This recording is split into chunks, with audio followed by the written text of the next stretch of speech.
Estar bem informado tem um custo. Não estar, custa muito mais. André Ventura e António José Seguro estão na segunda volta. E cada detalhe conta. O palco das eleições é no Observador. Acompanhe passo a passo.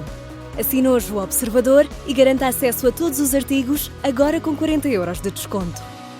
Saiba tudo em observador.pt.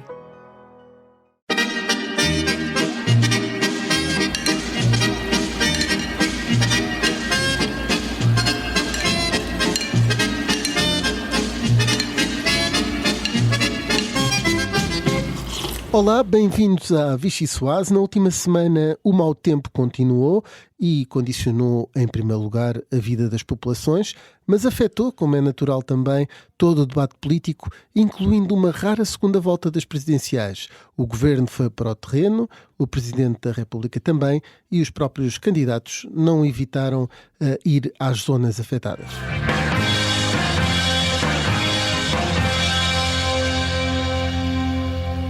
O nosso sentimento e as nossas condolências para com as famílias daqueles que não evitaram a trágica consequência de perderem a vida.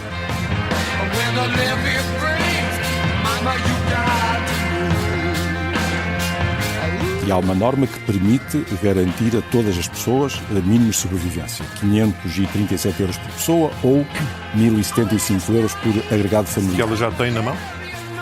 Que elas vão ter na mão, repara, é suposto agora no final deste mês poderem ter esse dinheiro na mão, esperamos nós. Então, mas elas estão a precisar agora, não? Agora é suposto terem tido o ordenado do mês passado. Não sei o que é que falhou, não lhe posso dizer exatamente o que é que falhou.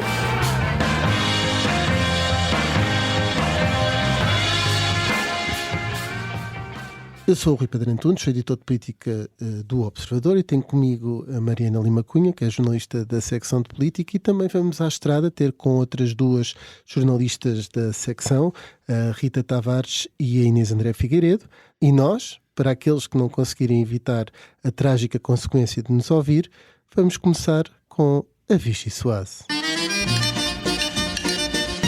Mariana, queria começar precisamente como uma sopa tempestiva, porque infelizmente isso tem condicionado todo o debate político e queria perceber um bocadinho, também tu acompanhas o governo, como é que foi todos estes dias do ponto de vista daquilo que foi o trabalho do Executivo.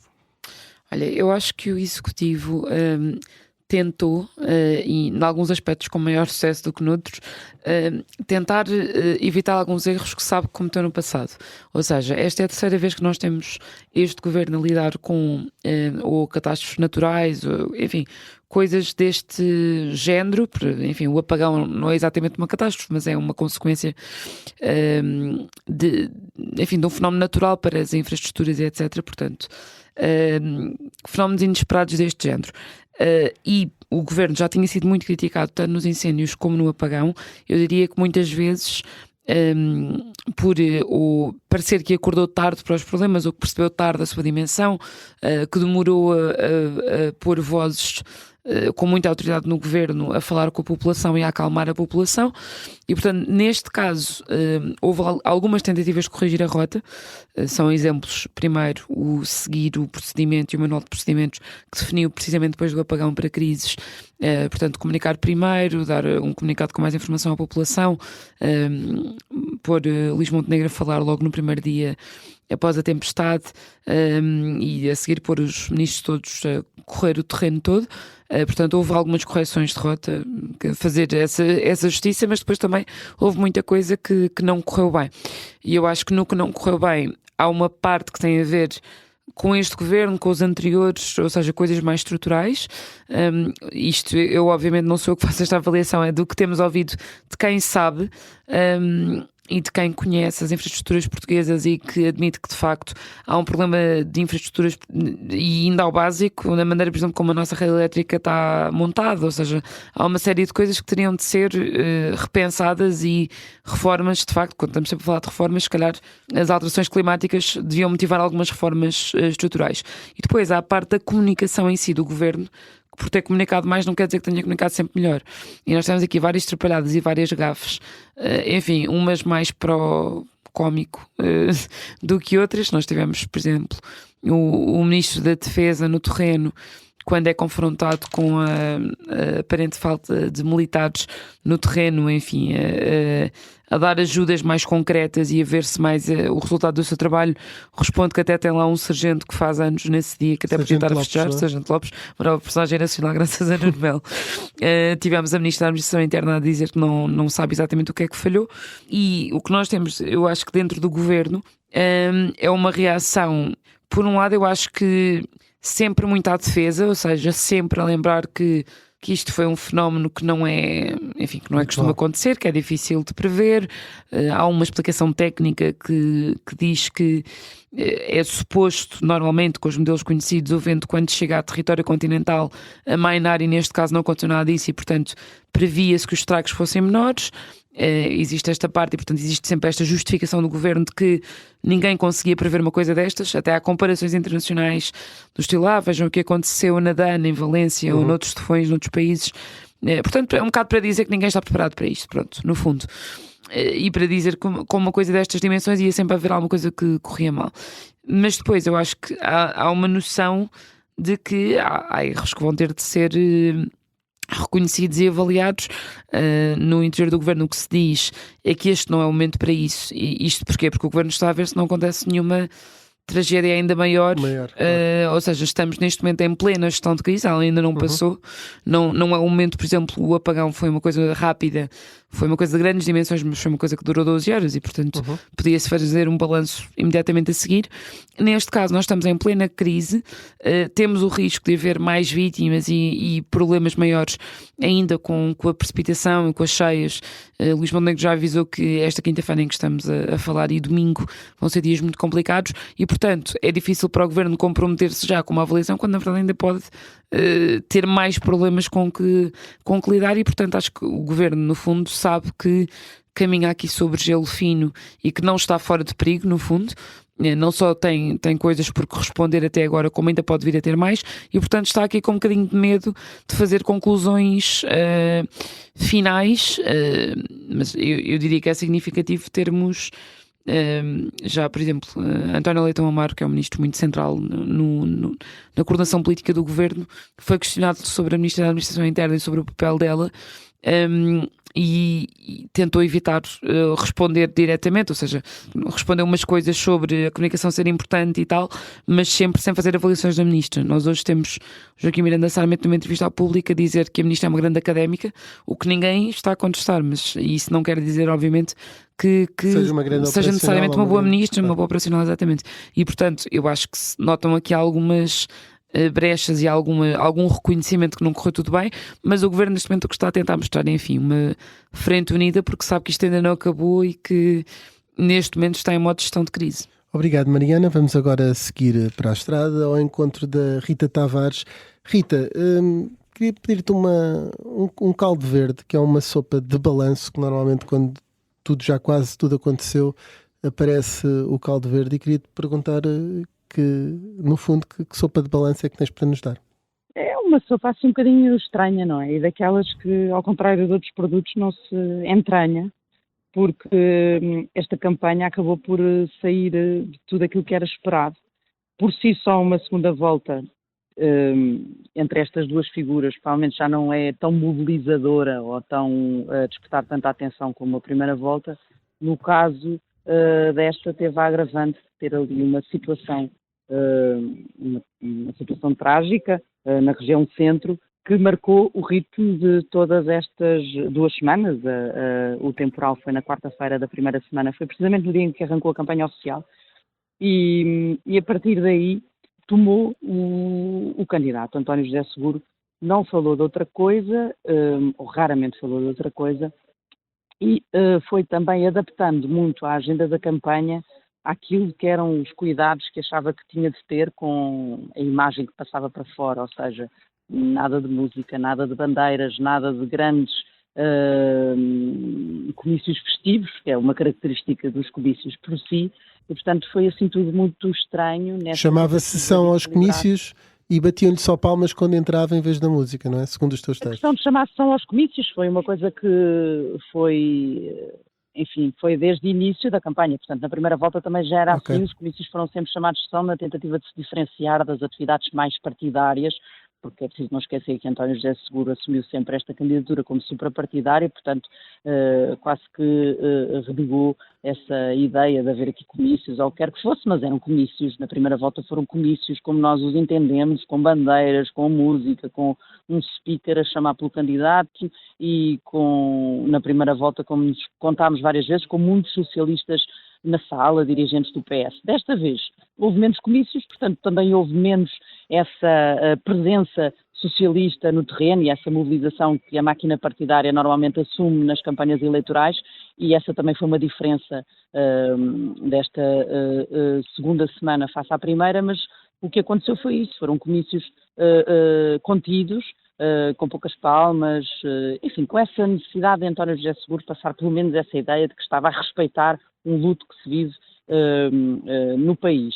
Mas notou-se também que no fim de semana, nomeadamente no domingo em que houve o voto antecipado, que o candidato teve necessidade de falar de política e de voltar à mensagem política, e inclusivamente voltar a uma coisa que nunca mais se tinha falado desde o início desta segunda volta, que era aquela necessidade que ele sente de ter uma votação reforçada.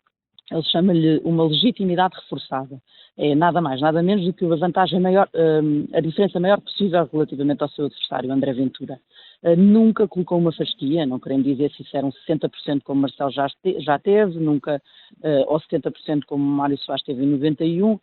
São eleições incomparáveis, mas ainda assim questionámos se eram metas que o candidato trazia na cabeça para a noite eleitoral. António José Seguro nunca quis fixar esta fasquia. E é curioso que esse pedido foi desaparecendo, apareceu naquele domingo da tentativa de mobilizar o voto no dia da votação antecipada, mas nesta última semana de campanha voltou a desaparecer. É um apagão total relativamente a esse pedido. Julgo eu com António José Seguro a temer que uma abstenção elevada no domingo, essa falta de mobilização motivada por, enfim, diversos fatores, desde ele ser o candidato de uma área política concreta e da outra área política que o poderia apoiar não estar tão motivada como poderia estar, aliado ao mau tempo, aliado às consequências e de a campanha eleitoral ter saído muito do foco mediático na última semana, acho que António José Seguro começou aqui a temer que a abstenção pudesse, enfim, pôr em perigo esse objetivo de sair do próximo domingo. Mas medo da vitória, medo que a vitória escape não existe. Eu julgo que esse medo não existe. Em conversas que vamos tendo com pessoas da candidatura percebe-se que não existe, que a questão aqui é mais da dimensão da vitória, ou melhor ainda, da diferença relativamente a André Ventura. António José Seguro tem pedido uma legitimidade eleitoral reforçada, deixou de pedir nestes últimos dias, vai garantindo que não é por ter receio de que isso não possa acontecer, enfim, se deu aqui um passo maior do que a perna. O que é certo é que, ainda que não exista esse risco, ou a noção de que há um risco aqui de poder perder a eleição, é feita esse pedido, esse apelo ao voto de forma mais afincada nestes últimos dias para mobilizar os tais eleitores que possam não estar tão motivados, com o risco de André Ventura poder vencer as eleições. Não sendo uma preocupação real para a candidatura ter muito mais votos do que André Ventura, não é coisa pouca, é importante para a legitimidade que António José Seguro quer levar para o Palácio de Belém. Mesmo depois como Presidente. Obrigado, Rita. Vamos agora à estrada ao encontro da Inês André Figueiredo, que anda a acompanhar a campanha de António José Seguro. Inês, tenho-te a propor a mesma sopa que tive a pedir à Rita, que é uma sopa de balanço, sugeri um caldo verde. Como é que tem corrido a campanha? Para já houve muito pouco caldo verde porque deixou de haver jantares. Mas a campanha de André Ventura foi um navegar à vista constante. A agenda era conhecida de dia para dia, às vezes mudada à última hora, sem que nada pudesse ser dado como garantido. Houve um momento em que André Ventura no fundo mandou travar tudo aquilo a que chamou a campanha tradicional, e a partir daí foram canceladas arruadas, comícios, começou por fazer recolhas de alimentos e passou a fechar-se dentro de salas, tanto para sessões de esclarecimento num formato mais descontraído, como para visitar zonas e empresas afetadas, mas também autoridades como a GNR ou os bombeiros. No fundo, a tempestade tomou totalmente conta da campanha e a própria comitiva percebeu que todo o espaço mediático estava preenchido com a tempestade e que este devia ser um tema único. O que André Ventura fez foi vestir o fato de líder da oposição e estar na estrada constantemente ao pé de pessoas, a ouvir problemas e na parte mais política da campanha a fazer críticas ao governo, aos ministros, ao Presidente da República, até à Proteção Civil. E depois dessas muitas críticas, em que se destacam principalmente a questão dos apoios anunciados pelo governo, foi possível ver um André Ventura pouco modesto nestes últimos dias. Não disse diretamente que o governo andou ou voltou atrás por sua causa, mas disse que voltou atrás e que só por isso a campanha que estava a fazer já estava a valer a pena. Quem foi mesmo muito criticado ao longo destes dias, não pelo que disse, mas pela viagem ao Vaticano, foi Marcelo Rebelo de Sousa, e André Ventura voltou agora à carga nesse tema por causa da viagem a Madrid, como sabemos ainda não está totalmente decidida, assim, nem pelo sim nem pelo não, mas na verdade o candidato presidencial não vê nenhuma justificação válida para que um Presidente da República esteja fora do país nesta fase e tem sido essa a principal crítica. O André Ventura também disse que se lixem as eleições. Como é que tem sido a mobilização nessa campanha? Ao longo de toda a campanha, houve uma narrativa construída contra António José Seguro, que assenta muito na ideia de que o adversário não tem uma ideia e normalmente aplicou-a também à tempestade. Mas a verdade é que André Ventura comparou-se muitas vezes a António José Seguro, a explicar que já se posicionou sobre vários assuntos e que o oponente nunca o fez, mas o grande fosso que André Ventura tem tentado construir para António José Seguro é mesmo essa questão da mobilização. No fundo, o socialista, principalmente agora na fase final da campanha, tem dado importância a esta parte. E André Ventura, sempre que é questionado sobre o tema, desvaloriza totalmente os votos nesta fase em que o país atravessa. Ainda na quarta-feira, Ventura dizia que não lhe parece fazer sentido que a mensagem seja de apelo ao voto quando o país está a cair aos cacos. E, na verdade, ao longo da campanha tem usado muito essa expressão, que se lixem as eleições, à lá Passos Coelho, e está mesmo a acabar a campanha e nada faz prever que essa estratégia vá mudar.